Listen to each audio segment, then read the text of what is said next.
welcome back to Bringing the Heat. I'm your host, John Sakaguchi. Along with me, as always, the one and only Doug Glackey. Dougie, glad to have you back, man. Yeah, I'm glad to be back, man. You know, I've been doing a lot of content-related stuff today, so this is the last thing on my list, but we're gonna grind through it. It's gonna be a good one. Yeah, a little late on this one, but we wanted to make sure we didn't catch any snares like the Pirates and the Phillies did. But we're back at it again here, folks.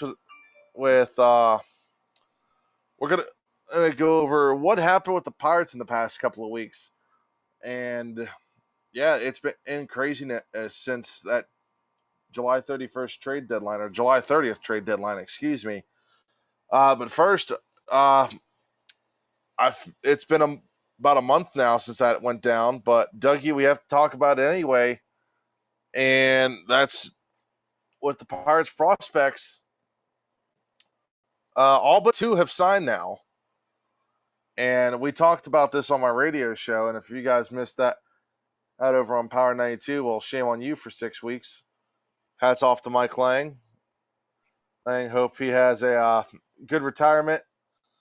And yeah, we're going to get back to baseball before I get on to hockey. All but two prospects.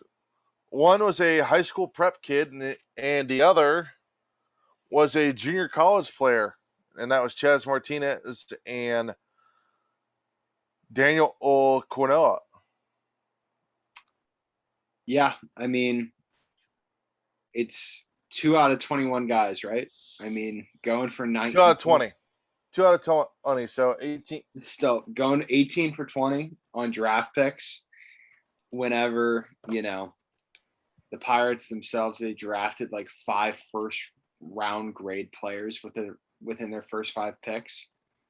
That's huge.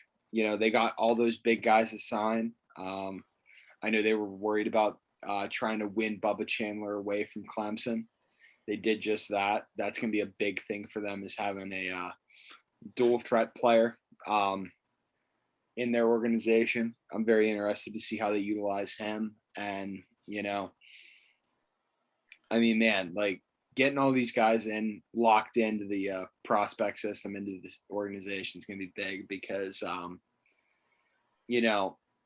the deeper we get into this rebuild, the more that, we're going to see like who's actually going to be a part of the roster and who they can use as trade assets and trade capital, because we're going to get to a point in the next 2 to 3 years where the Pirates are going to be able to, give something to get something. And I think it's going to be in a very big way, unlike the past contending window where they're trading prospects for like, I'm trying to think of like a starting pitcher they got in that time frame. J-Hap. Yeah. And it's been one move after another. And there's been a couple I said, what the heck's going on here? But then we turned around and saw how it went down, and pretty much went out and said, okay, Ben, all right, I see you.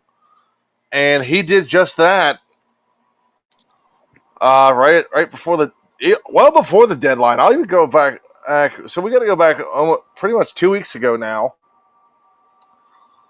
In case you've been living underneath a rock for those 2 weeks, the Pirates went out and made a move and traded away all-star second baseman Adam Frazier to the San Diego Padres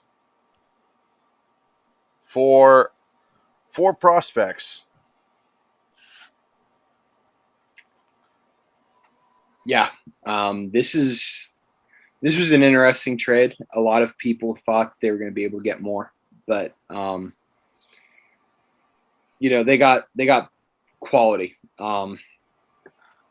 The biggest win of this trade was trading for middle infield prospect Tucupita Marcano. They've been using him as an outfield option in AAA Indianapolis, which I know as we get deeper into the show, we're going to talk about it.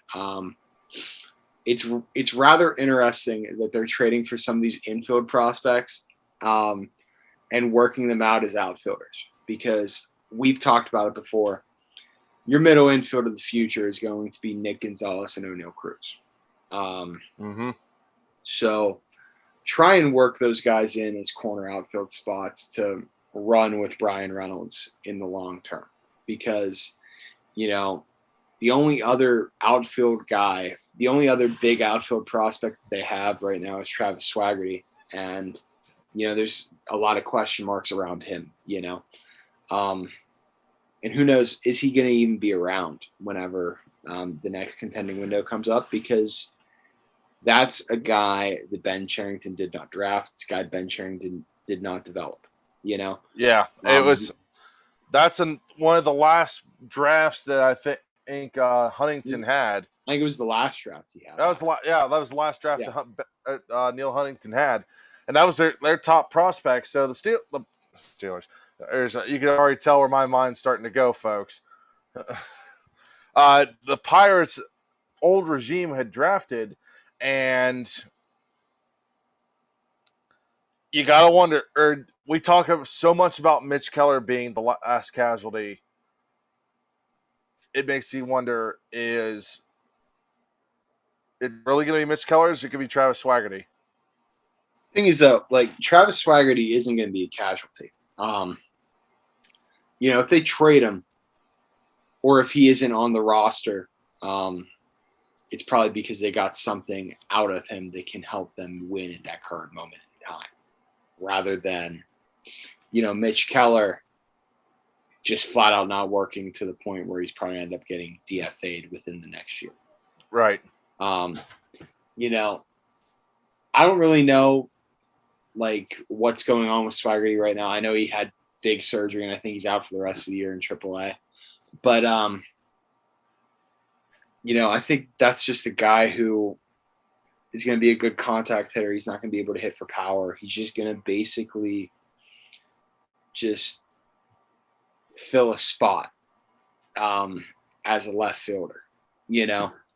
And like I keep saying as we get deeper into this, but like I'm just going to come out and say it, but like if they can work Marcano in as an outfielder and maybe Hoy Park ends up playing the outfield as well, I'd much rather have those two bats in the lineup than Travis Swaggerty long term.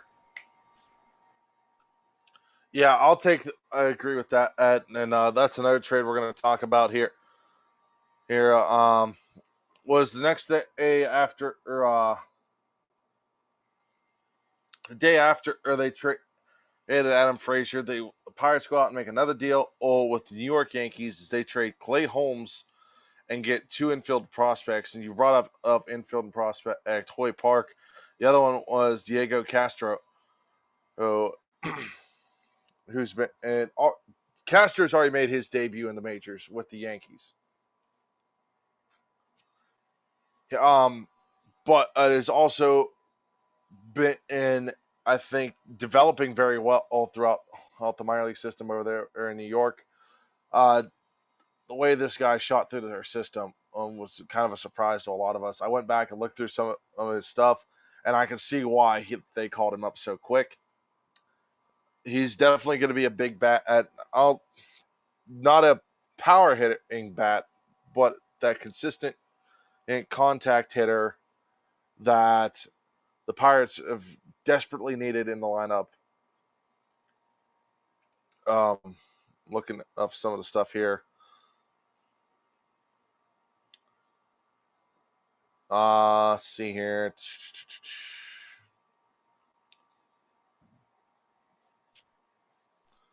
Yeah, before you get deeper, I just want you to know you have Diego Castillo and Hoy Park mixed up. Oh, Hoy do Park, I? yeah, Hoy Park's the my one. bad. My bad, folks. You're good. Hoy Park, like you said, he played one game in New York. He shot up their system. He was winning the AAA batting title at the time of the trade. And now the Pirates are basically using him as a major league player, trying to get him as much work and as many reps as they can to see if he can be a legitimate player at the MLB level. Well, that's the thing. I mean, a lot of people don't seem to realize as well is this kid's only 25. He's not somebody that the Yankees just added to the roster, or as we've come to learn with how they work, where they just pick up these random kids and put them on the roster. No, they saw something in him. They brought him in. Uh let's see here. Current before he got traded was hitting 327 and over in Wilkes-Barre. Mm-hmm. It's funny we're talking about Wilkes-Barre and it's not the Penguins. Yeah. Yeah, honestly, we were talking about this the other day on your radio show, and I never thought we'd see the day where we did that. So crazy. Yeah. Yeah, it's insane, and we're talking about this right now. Castro right now, at the Double-A level before he got traded, was hitting 277 with 32 RBIs and 8 stolen bases. So the guy can move on the base pads. So again, both are solid contact hitters, and I think this trade is definitely going to be a big help to the Pirates. Eventually, I think Park might be one of those guys we could probably see up here or at the end of as a September call up next year, and it would make a big help to the roster then. Yeah, I mean, I think we're going to see that with a lot of the guys that are like in Altoona right now as well. Like, this time next year, we might see Mason Martin. I'm not going to say that, I'm not going to guarantee that, but, we might see guys like Mason Martin. O'Neal Cruz will be up next summer at some point, Ronzi Contreras, I hope that at this point next year, he's in the Pirates rotation. If he's not, there's a problem. Well, if he's not, this injury that he had ended up being becoming something much more than what we thought it was. But I don't know, man. Like, not enough can be said about the fleece job that Ben Cherington pulled off against the Yankees here. It just continues a long string of dominance of the Pittsburgh Pirates, just absolutely destroying the Yankees in trades. I mean, they've done it for how many years now? And I'm going back as far back as 2005. Buddy, they've been doing it for at least 10 years now. It's been longer than that. I'm going to go and say it's been about 15, 16. Because let's not forget the Jeff Carsnitz trade. We're brought in two prospects and Carsnitz to Pittsburgh. Yeah, and he ended up being a very legitimate piece of the puzzle, And I mean, a big part of what brought the Pirates back to relevance came in trades and or signings of players who just left the Yankees in AJ Burnett and Russell Martin, Like that was. Well, let's not forget the Pirates. It's outbid the Yankees for Russell Martin. Yeah. I'm not going to forget where I was that day, dude. I was literally sitting in my first class of the day as a freshman at Penn State Fayette. And I'm sitting with two of my buddies, and I look over and I showed them my phone. I said, we're going to the playoffs. That's all I said and set my phone down. I was at Slippery Rock University getting ready for a state football game where Richmond was playing I forget who the hell they were playing, but they were like top ranked team in the state. Their running back was projected to go to WVU. Richmond shut that whole thing down, and that kid never actually ended up going to WVU. So I don't know. craziness. But getting back on track, man. The next trade we need to go over, and you can help break this down because I imagine you have it up. The Tyler Anderson trade. Yeah, that was a whole debacle there that so many people all got thrown off with that. And there's layers to this. Like there is layers and layers to this Tyler Anderson trade because as we're about to get into, they traded a prospect to the Phillies to get the said prospect they wanted in the failed Tyler Anderson trade. So Johnny, go for it. Take it away, man. All right, so it all started that afternoon, and you and I were talking back and forth, shooting text messages. The Pirates had, according to, I can't remember who it was, broke the trade.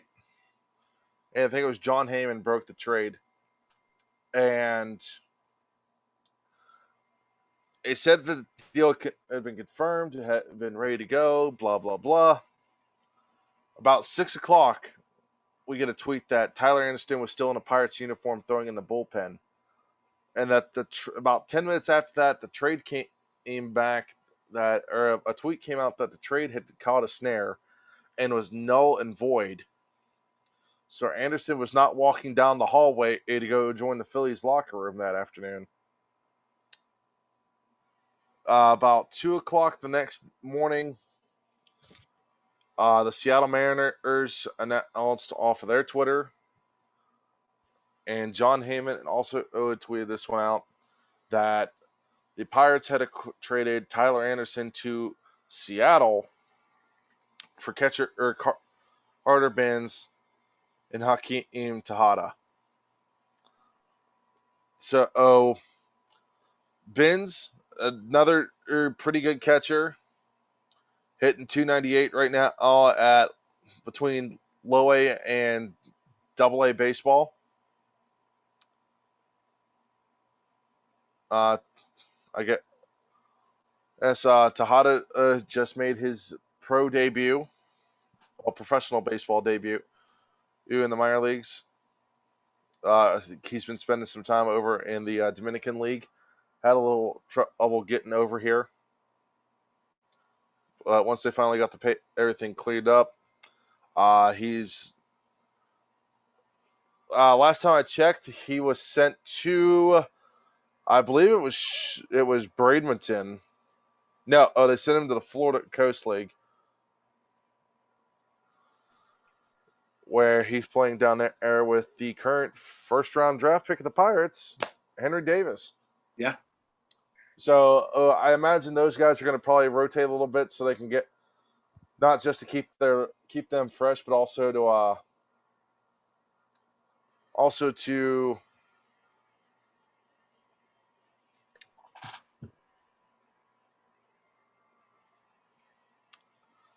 just get them in the system. But yeah, it was. I will say this, that 12. Well, not even that. 8 hours that all went down was just mass craziness. Yeah, it was just nuts. And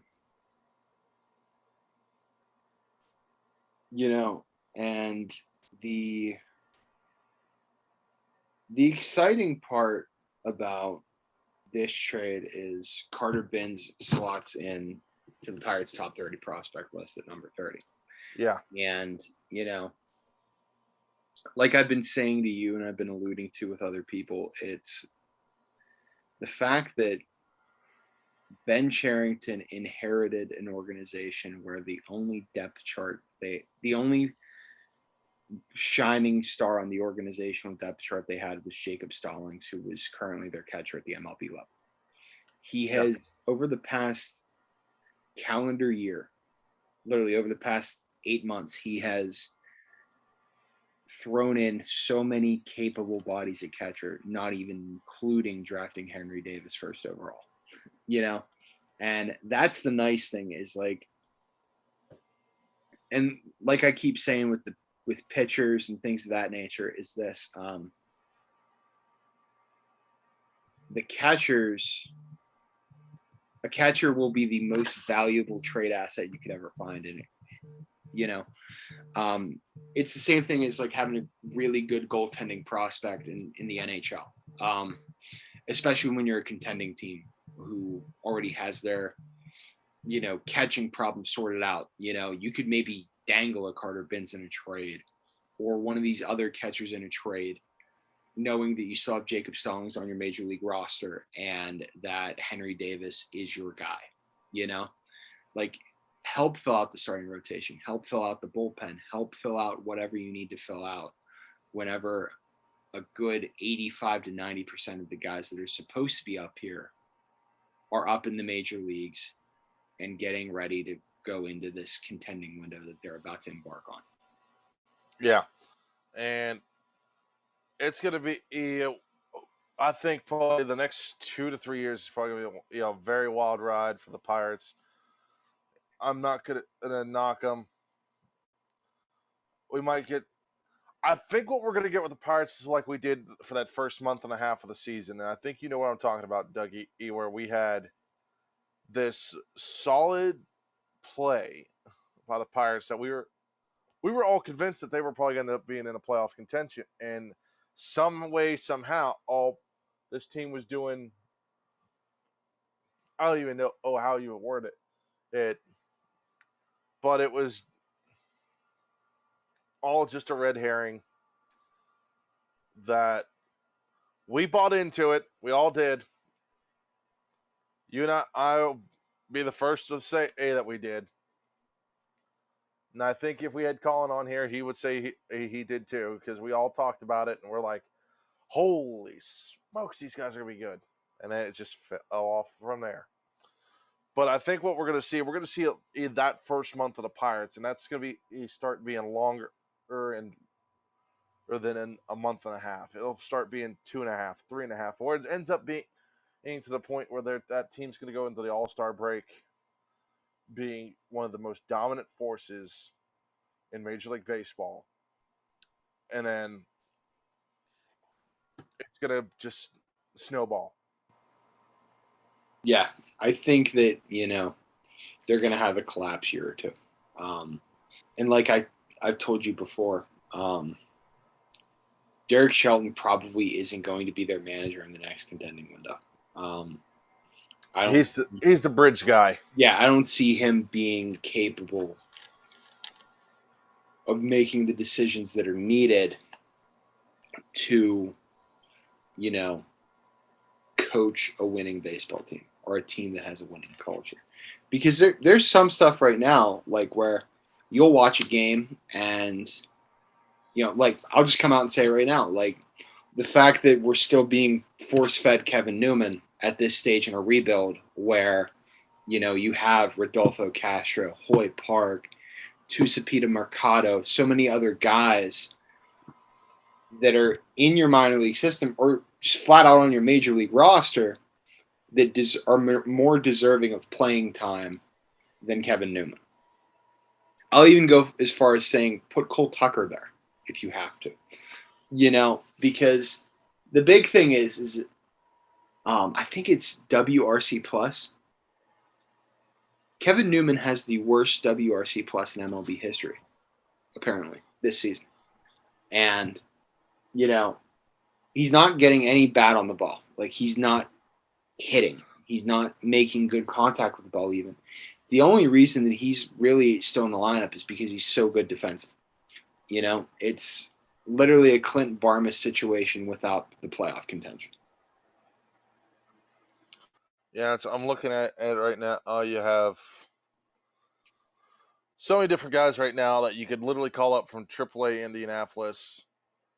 You're running second base by committee, and the guys that are playing second base right now should be playing shortstop. Yeah.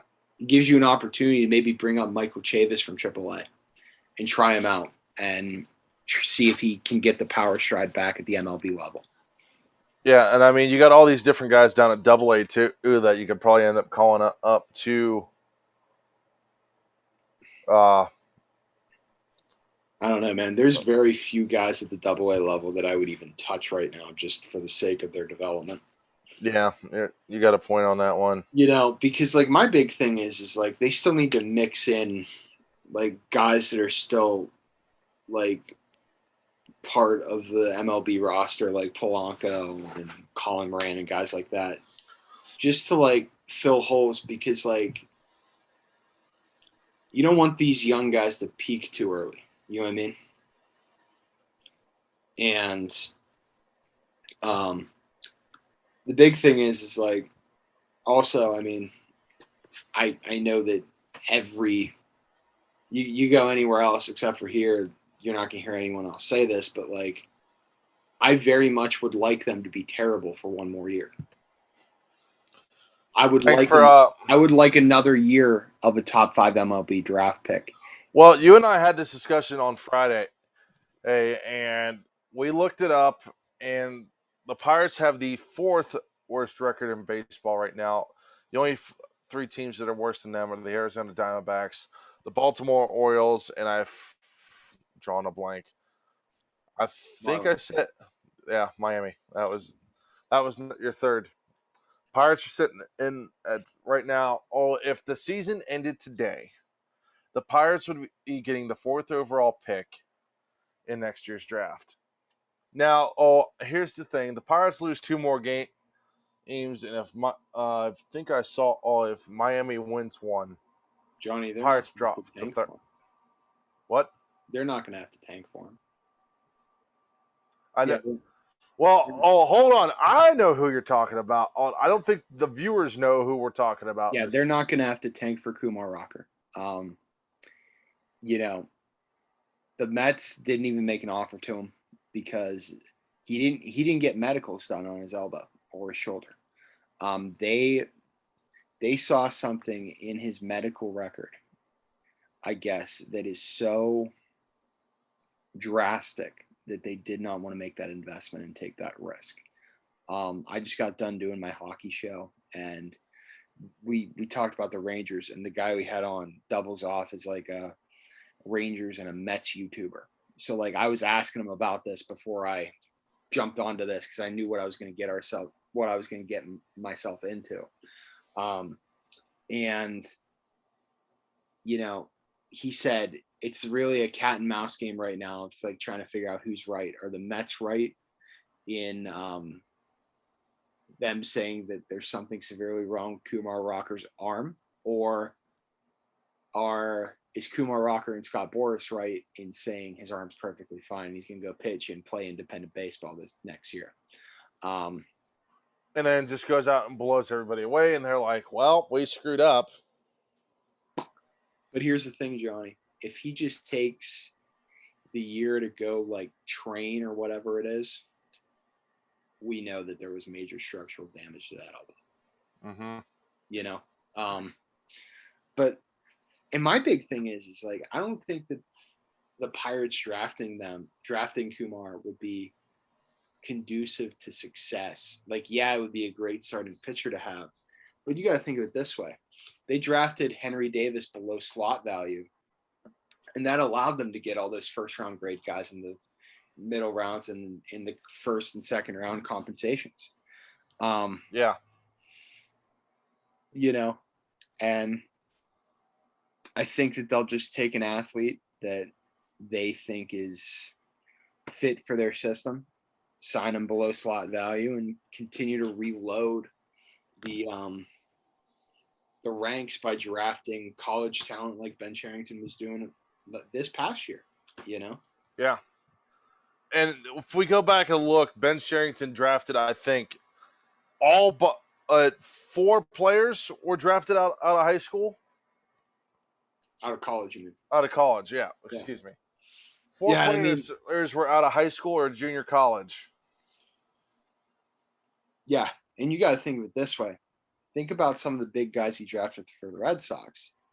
Andrew Benintendi was a college bat. Michael Chavis, who's now in the Pirates organization, college bat. Think of it from that angle. If you're able to keep drafting college talent and then you mix in a couple international signings, like the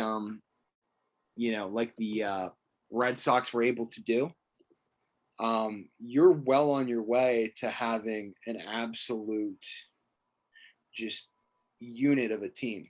Like, you know,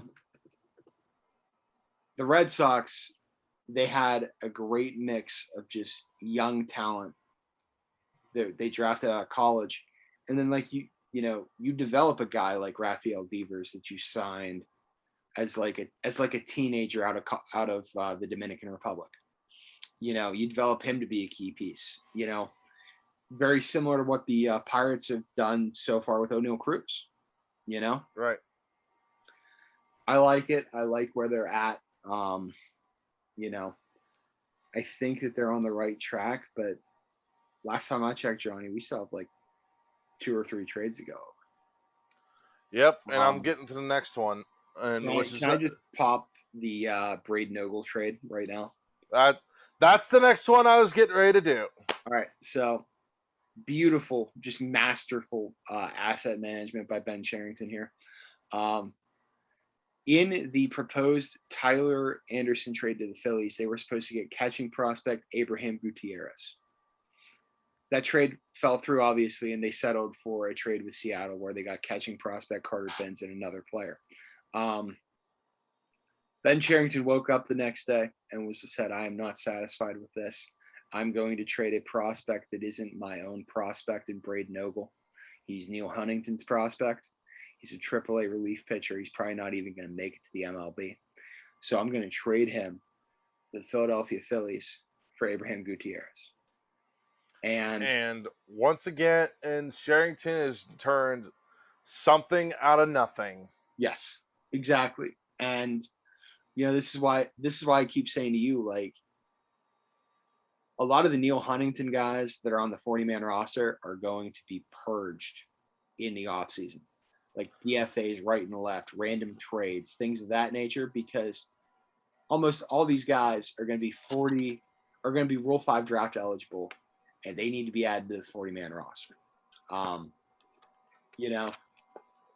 Obviously, a couple guys you're going to keep that are obvious ones, like you're going to keep Reynolds, you're going to keep Key Bryan, stuff like that. But like, literally the only guys I think that are going to be on this roster by the time they're contending again, and is the 2 you just named and Jacob Stallings. Yeah, that's it. The only other one I would explore would be extending Gregory Polanco. So just hear me out. You extend him to like a 3 or 4 year deal, and he just becomes your 4th outfielder.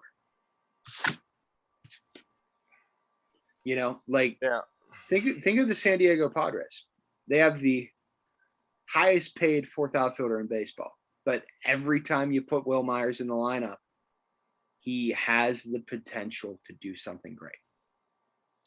And Myers, either, as much as it kills me to say it, he's got Gregory Polanco syndrome. Yeah, where he either is on fire to the point you don't want to take him out of the lineup. Yes. Or the second you see him on the lineup card, you're like, what are you doing? Yes, exactly. Why? Exactly. And, a lot of people did the free Will Myers movement thing, but like, let's be real. Hold on. Will Myers has a better chance of winning a World Series with the San Diego Padres than he would being traded to like Kansas City or something to be an everyday outfielder. It's funny you should say that. When I went and saw the Pirates play the Padres on the day that Polanco just hit at a freaking rocket into the Allegheny off of Joe Musgrove, the game after he just threw a no-hitter.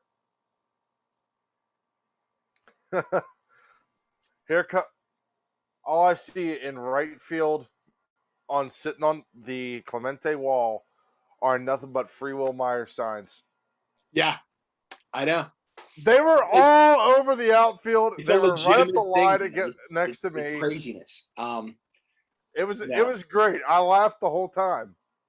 But like, honestly, man, like I said, Will Myers has a better chance of winning a World Series in San Diego than he would going out and seeking an opportunity to be an everyday outfielder.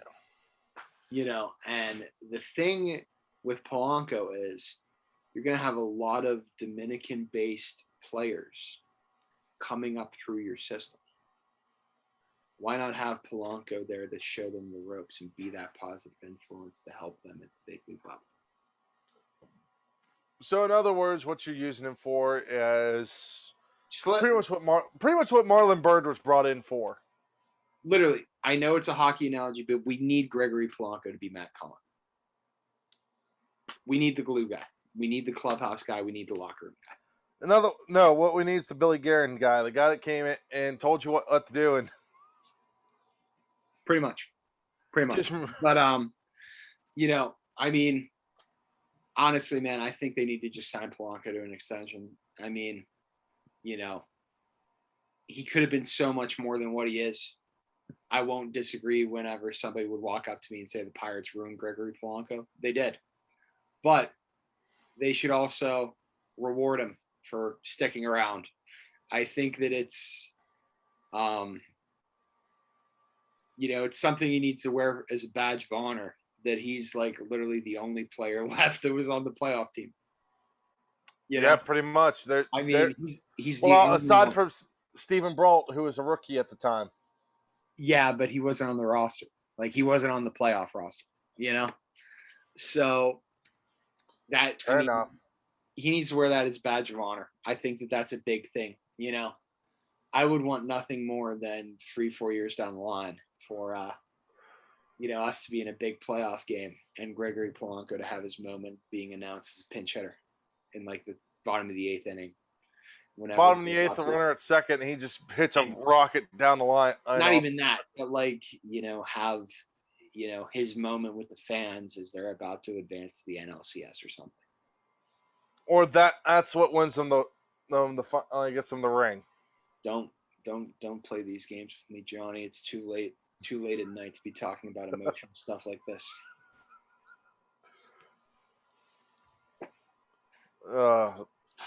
Anyway, we still got more trades to talk about. Yes, exactly. And this one was the buzzer beater for the Pirates, as they traded their closing pitcher, Richard Rodriguez, to the Atlanta Braves, for pitcher Bryce Wilson and right-handed prospect Ricky DeVito. Bryce Wilson made his major league debut with the Pirates. Well, his Pirates debut, I should say. Yeah. In Milwaukee, not the best start that he could ask for, but it is what it is. He made a start with the Pirates right after the trade deadline. What can you expect? I mean, it is what it is. Actually, I am forgetting one more trade with the Pirates. Austin Davis for Michael Chavis. Mm-hmm. That's what it was. That was the other trade I forgot about. Oh, so the Pirates did. I think that was another late one. Yeah. And I feel like this. So we're gonna do one trade at a time. We'll talk with the. Let's do with this Rodriguez deal first, because that was the first one I brought up. And yeah, I think the Pirates. I feel like they should have traded him a lot sooner when his value was a lot higher. But again, this is Ben Sherrington turning something nothing out of something. Yeah, I like the return. Yeah, I mean, I feel like Bryce Wilson's good. Like, let's be real. Like, yeah, as it sits right now, 2 starts in, Bryce Wilson is probably the best starter in the Pirates rotation. Now, yeah. And I think, obviously he shouldn't be an ace of a pitching staff. No, but he's the perfect 3 guy. I was going to plug him in as a 4 guy for the Pirates whenever a good 3-4, Like, let's say in an ideal scenario, like, let's say that they do get Kumar Rocker. I'm not advocating for it, but let's say they do. It's Quinn Priester, Kumar Rocker, Miguel Yajure, and Bryce Wilson, and then a 5 starter. That's pretty good. Your 5-starter could be any schmuck you sign out of free agents. Exactly. I mean, Jonathan Sanchez was the Pirates' 5th starter for the longest time. Well, he was. Hold on. Let's not get it twisted. He was their 5th starter and then got put in the bullpen to be the long guy. And he was actually really, really good at that.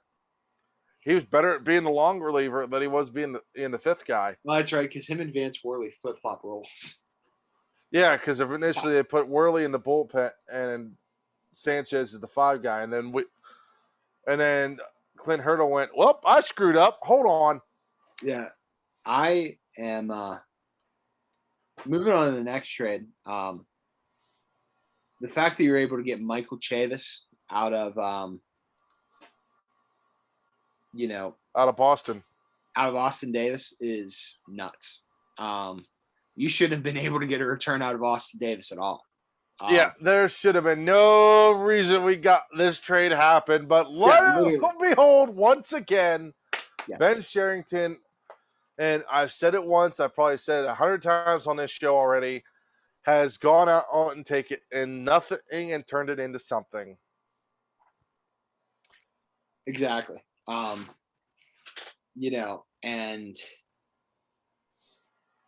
Chavis, he's going to be a project, but he has some of the best power that you've seen in recent memory from a big league hitter whenever he has the tools going.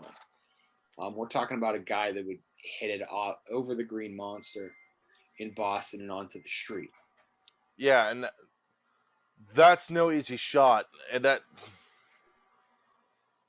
by any means. I think him coming to Pittsburgh, I think for him it's going to be Tyler Glasnow syndrome. Just needs he just needs a change of scenery. I said the same thing to somebody the day that trade was made. Was like, he needs to just get away from the pressure of playing in a big market like Boston. Also the other thing that we haven't brought up is this is a Cherington guy. We said it earlier on, but since we started talking about the trade, we haven't said it. He's a Ben Cherington guy. He got drafted in Boston in 2018, I think it was 2019, somewhere in that frame. 2014. 2014. Yeah. 2014. First round pick, though. First round pick at 26 overall. He's going to AAA Indianapolis. And I think a fresh start here is what he needs. Even Cherington even came out and said, I think that's all he needs is just pretty much, long story short, he needs to change the scenery.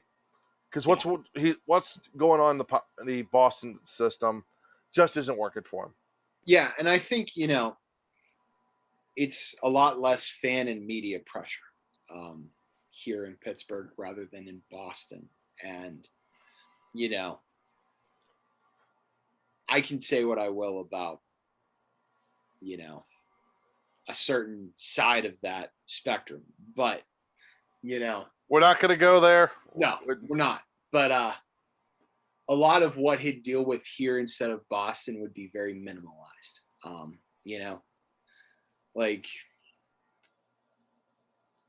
Let's be real, the Pirates aren't even really talked about. He can come in here and just be great and rebound and thrive here in Pittsburgh. While, you could walk up to a random person on the street. Like, let's say he rebounds. You can walk up to a random person on the street, hold up a picture of him, they'll have no idea who he is. Nope.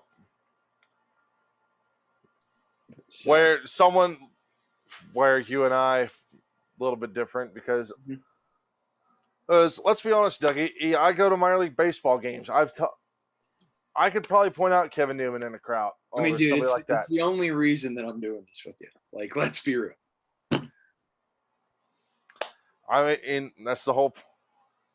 It's the whole premise of this show is like, you and I both, baseball like the back of your hand, and I just happen to know about prospects.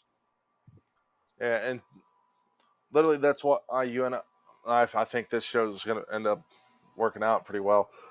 Oh, but we're getting off topic here. Back to the Pirates. Back to the Buccos. Because once again, you and I have this thing of getting sidetracked. But back to the Bucks. I think if he gets a full year in the Pirates organization, and so I think spend some time with AAA Indy this year. Honestly, I'd bring him to Bradenton when they go to camp this come next February, and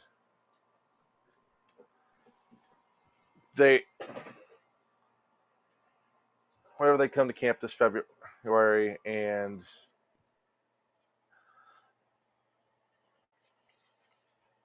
let him stay down in Bradenton for extended spring training. I think if you let him do that for a year, and then just have him on the taxi squad with the Pirates and see how things go from there. Yeah, I mean, it's just going to take some time to develop some of these guys, and yeah, I mean, you're right. I think we covered all the trades though. Yeah, that's pretty much it. It was literally all that at. Can I take a moment to can I take a moment of your day, sir, to talk about the greatness of Hoy Park? What do you got for me, Dougie? Let's hear it. It's the perfect complimentary piece for whenever they're contending again. I mean, honestly, man, I think he's going to be amazing. I'm very excited about him. You can tell he just has. I mean, even though he's only had like 15 at-bats in the big leagues, he has the tools to be a big league hitter. And not just be like a guy who hits like 250. I'm talking like consistently contending for a batting type big league hitter, which is awesome. And it's even more awesome that, this is one of the few cool things that Derek Shelton's doing with the Pirates right now. And that is he's working these guys out of different positions. It's a little baptism by fire. I don't think Hoy Park had any idea how to play right field until he got to Pittsburgh. Because he's mostly been a second base and a shortstop in the Yankee system. And, as you and I have zeroed in on in past episodes, Johnny, or just on your radio show in general, the one position that might be a problem in the long term to fill is right field. And that, having Hoy Park in right field, who can actually hit a baseball, with Brian Reynolds in center field, who just so happens to be elite at hitting a baseball, that seems like it's good business to me.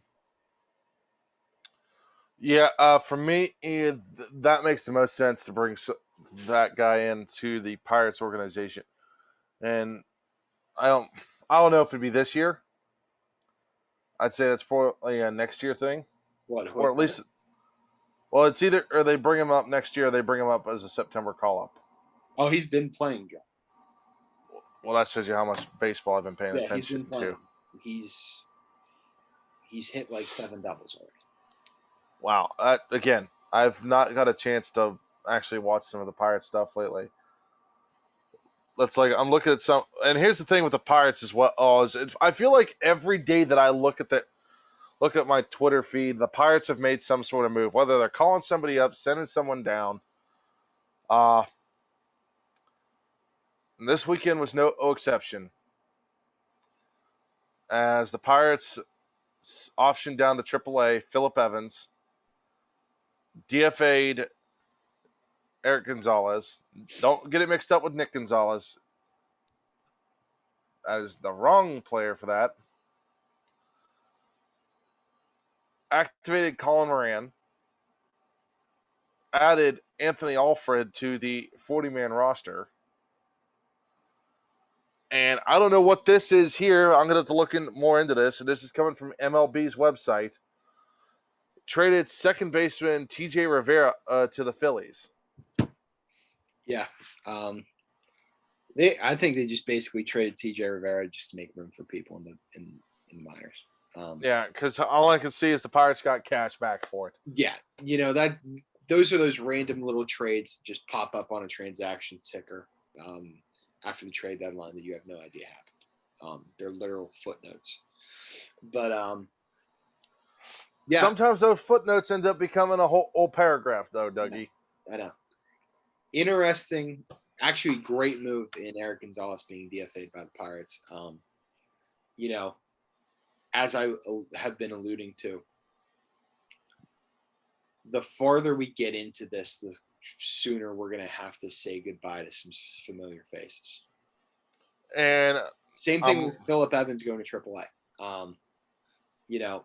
Phillip Evans hasn't really done a whole lot this season. And it's unlike last year where it looked like he had a lot of promise. He really hasn't contributed a whole heck of a lot to the bottom line this season. And, it's better to move out a more veteran presence in Phillip Evans to get young guys more chances like Hoy Park or Rodolfo Castro than it is to hold on to them and, shortchange the prospects and the young players out of opportunities to get shots at the big league level. No, it's like I'm looking at the Pirates roster right now. Guys I can guarantee are probably going to be gone this offseason. Kai Tom, please, can we get him out of Pittsburgh? Yeah, Kai Tom's going to be gone. Ben Gamble is another one. Who? Ben Gamble. Yeah. I mean, I hate to say it, but you and I both know, Dougie, he's not going to last in Pittsburgh. I say you bring him back for like another year. I mean, 1 year deal. Yeah. Here's the thing that I think a lot of people are struggling to grasp. It's not about right now. It's not about right now. It's about 3 or 4 years down the line. Ben Gamble, he's a good bench piece on a team right now like the Pirates with where they're at. Same thing with John Nogowski. He's probably going to be your first baseman to start the year. It's not like Ben Cherington went out and acquired any first basemen that are close to the big leagues. I think he knows that he's going to ride with Mason Martin, and that's going to be his guy at first base whenever they start getting good again. So, it's all about finding stopgaps to certain areas. I'm not saying that Ben Gamble should start by any stretch of the imagination, but he's a good extra outfielder, extra first baseman. Which is something I think they're going to need whenever they inevitably move on from Colin Moran this offseason, whether it be a trade or he's DFA'd or whatever. I don't think they're going to – I'll let you finish that one. What's up? I'll let you finish that thought real quick, and then I'll tell you what my thoughts on Moran. That's a guy who could have a ton of value to an American League contender as a designated hitter. And that's where I was ready to go into. Thanks for the setup on this one, because I honestly think that's what's going to happen. Is the second the Pirates and the rest of the Major League Baseball are allowed to start making trades this off season, I guarantee you the first one traded. There's two names I'm looking at the Pirates roster right now that are going to are screaming trade, and that's Colin Moran. Right. And as weird as it's going to sound, I think Stephen Brault might bring some sort of nothing major, but he's going to bring something back to the Pirates organization. And I'll even say this. They missed a legitimate opportunity to trade JT Brubaker at the deadline. I was surprised that he wasn't gone. With what starting pitchers were going for, especially the day of the deadline, they could have gotten a decent return out of them. I'm not saying the Pirates should have got more out of Tyler Anderson. I thought they got a great deal. I mean, they got Tyler Anderson. Could slip into their top who slipped into their top 30 prospects. I mean, we all know that their prospect pool is pretty bad after you get out of the top 10. So like that's pretty big for them, I would say. I would say that that's a win. But I wouldn't say that it's terrible. I no, wouldn't it's say not. it's sad. It's not horrible by any stretch of the imagination. But it's not the best. But I mean, we're talking about an organization that went from being ranked dead last at the start of the season. He inherited a farm system where Mitch Keller was his number one prospect. Yeah. And since then, he's turned it into a top 10 farm system. Oh, it's top 5. Maybe even top 3. All right, I'll go and say top 5. Honestly, dude, I've got to look again and see who's got at the top farm systems because for the longest time it was, and we always talked about the Pirates having one of the most loaded farm systems, and everybody started coming up, and it just went downhill from there. I think that it was loaded. I think saying it was loaded was just the team trying to do PR. I don't think it's truly loaded. I beg to differ because when it was loaded when it had Andrew McCutchen, Neil Walker, Pedro Alvarez, Sterling Marte, Jose Tabata, Gregory Polanco, Tyon, Garrett Cole, Nick Kingham was a top 5 prospect at some point. Austin Meadows. Yeah. Am I forgetting anybody? That's pretty much all of them then. Jordy Mercer was even, and I'll even put Mercer in there because he was good. Yeah. No, I agree. But it's going to be interesting to see whenever the prospect lists come out for, that like mid to end September list that they do, MLB.com. I'm looking forward to seeing what that looks like with Henry Davis in the picture and a couple of the guys they drafted because, that top 30, like how I said, like it's bad after it's like rough after you get past like 7 or 8. Well, you and I we're gonna be like went over this. We're gonna be like 18 to 20 deep of guys that could probably make it to the MLB. Yeah, and honestly, because you and I talked about this the other day.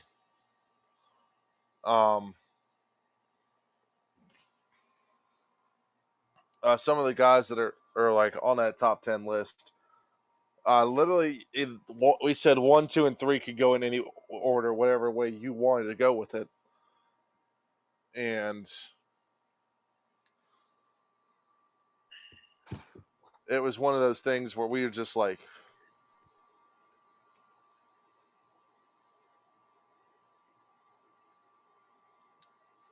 all right, take your pick on 1, 2, and 3.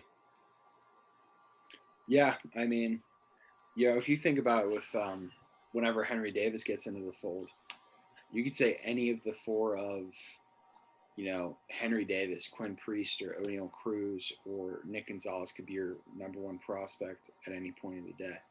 Yeah, so here's Prospect 1500, its website. So this is how they rank their top 3 for the Pirates. This is their top 3. Or top 4, I should say. Number 1 is O'Neal Cruz. Number 2 is Nick Gonzalez. Number 3, Henry Davis. Number 4, Quentin Priester. Mm-hmm. Number 5, Piguero? Livio? Oh, yeah, Leo Piguero. Yeah, he's really good. Doing a lot of good stuff in Greensboro right now. Number 6 is Contreras, right-hand pitcher. Yeah.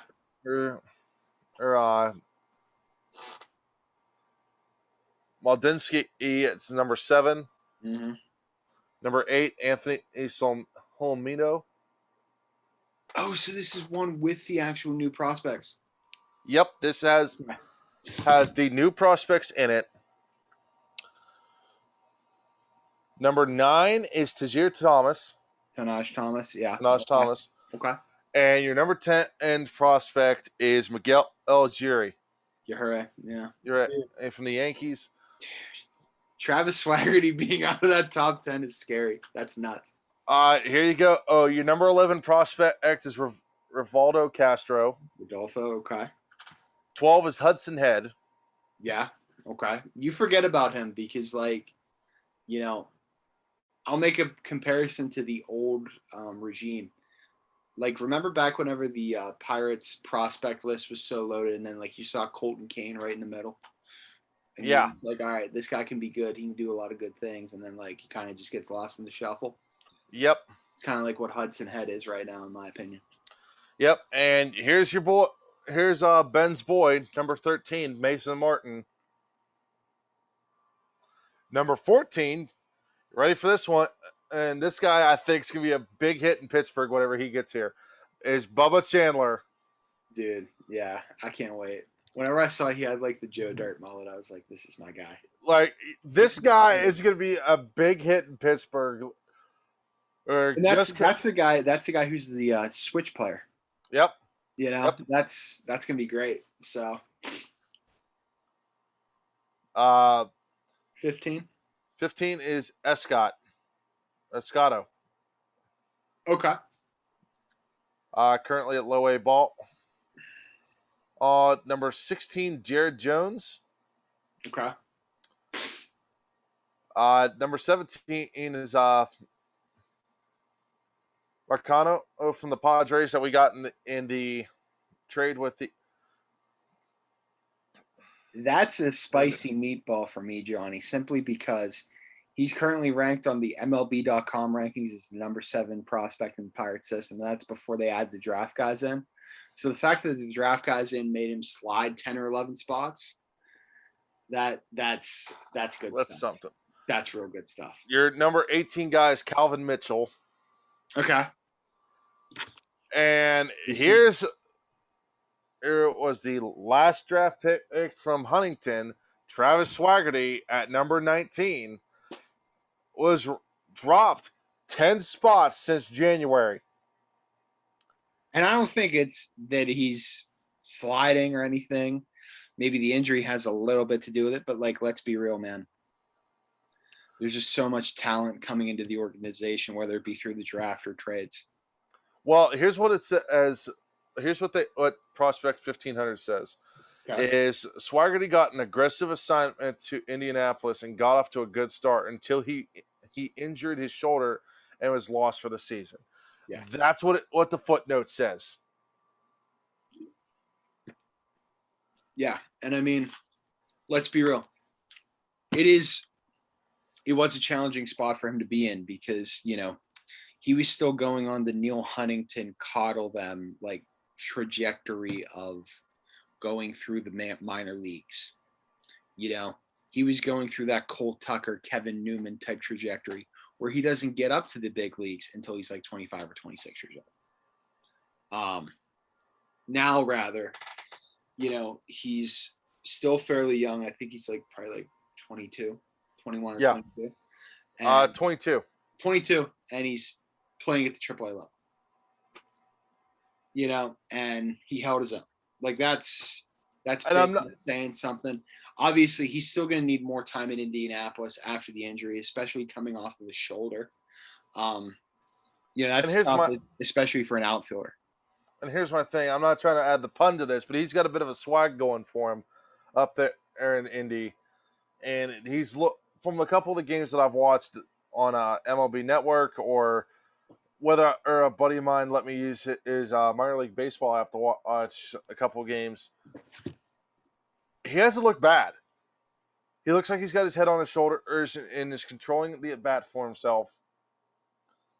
So I think he'll be, if he comes back from this injury and does what he was doing then, I think he'll be fine. So, moving on to the next prospect. Your number 20 is Canon Smith. Yeah. I don't know how you pronounce the second part of that last name, but he's in Altoona right now. He's doing really good. Yep, that's what they said here. He's had a good season in Altoona, getting on base, high rate, and increasing his power output recently. Yeah, I say we cut it off at 20. Yeah, well, hold on. You want to know who's 21? Sure.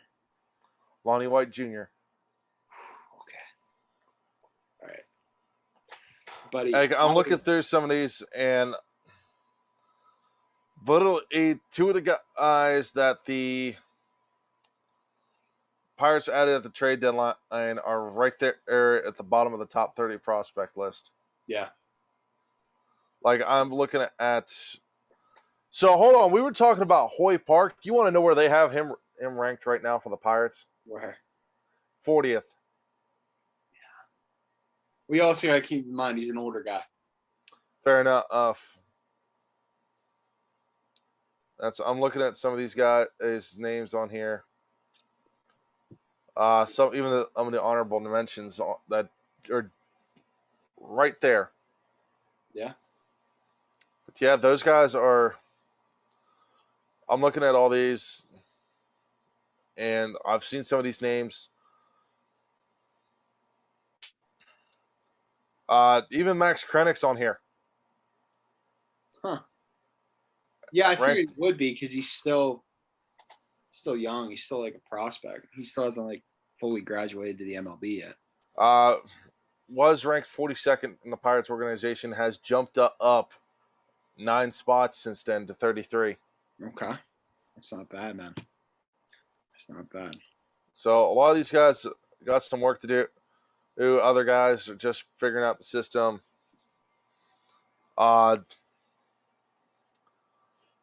Jai Wan Bay is another guy I'm going to keep an eye on here for the Pirates eventually. Yeah, he's starting to become an interesting prospect. I'm not really sure what he can become, but he's definitely becoming an interesting little commodity within the organization. To me, I feel like he's going to be one of those that comes off the bench for a pinch hit or games going into extra innings, and you've been moving guys around. He's going to be that guy, or be the plug and play guys that the Pirates have known to have on the roster. Mm-hmm. Where I feel like he's going to fit into that system. This other guy, Eddie Rodriguez, was unranked at the start of the season during the preseason rankings. So back in January, he was not on the Pirates list. He was an honorable mention. He just got traded there. Mm-hmm. Would have been number 25 in the system, so went from unranked to 22nd. That's good. I mean, and that's another guy. That's one of the catchers. Honestly, I think that's gonna be him and Henry Davis will be the two that we see the Pirates going to for that. But only time will tell till that comes. But yeah, I think we covered a lot tonight, Dougie. There's between all the trades and rookie signings and these rankings, we covered a solid hour and plus here.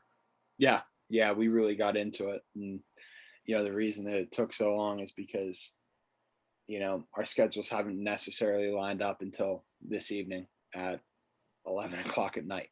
So yeah, I mean, it is what it is. Nothing we can really do to change that. But once again, and thanks so much for joining me, Dougie. Hopefully we get to do another one of these in here soon. Especially if something major happens. I feel like we're going to probably end up doing one closer towards the end of the season. Yeah. Yeah, I would say we probably don't do another one until the end of September. See how some guys do and see how minor league playoffs shake out. Yeah, I'm going to be keeping a very close eye on that one. I mean, I will too. I see a lot of stuff through Twitter. So literally I get a ding on my phone every time Nick Gonzalez hits a home run. Yeah, I'm curious to see what else is going to go on with the 40-man call-ups. Mm-hmm. Because I want to see who the Pirates decide is coming to Pittsburgh and who's staying at AA and AAA. Yeah. But time will tell, man. We'll see. Yeah. So, thank you everyone for tuning in and joining us. As for Doug Glackey, I'm Jonathan Sakaguchi. We'll catch you next time.